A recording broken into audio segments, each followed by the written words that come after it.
Hello guys, paalis na kami ngayon ng aking partner.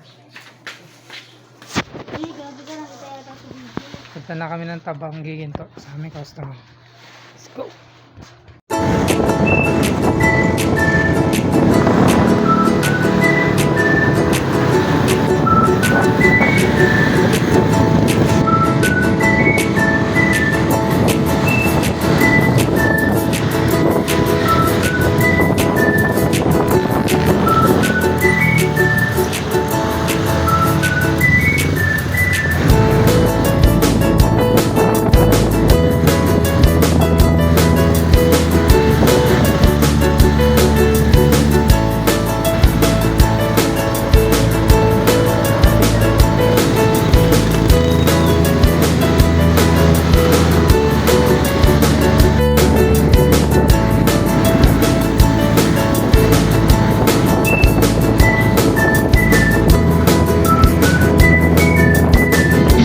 Dito na kami sa customer.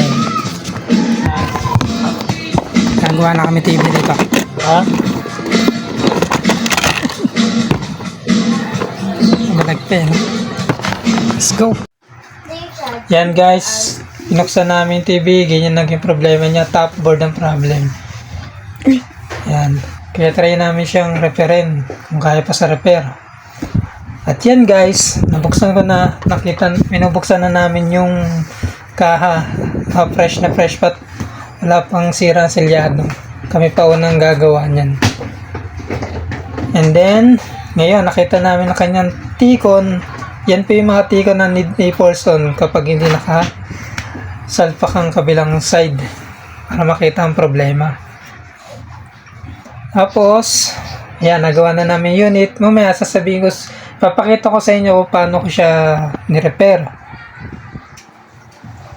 Ayan, ayan, gumana na yung kanyang display.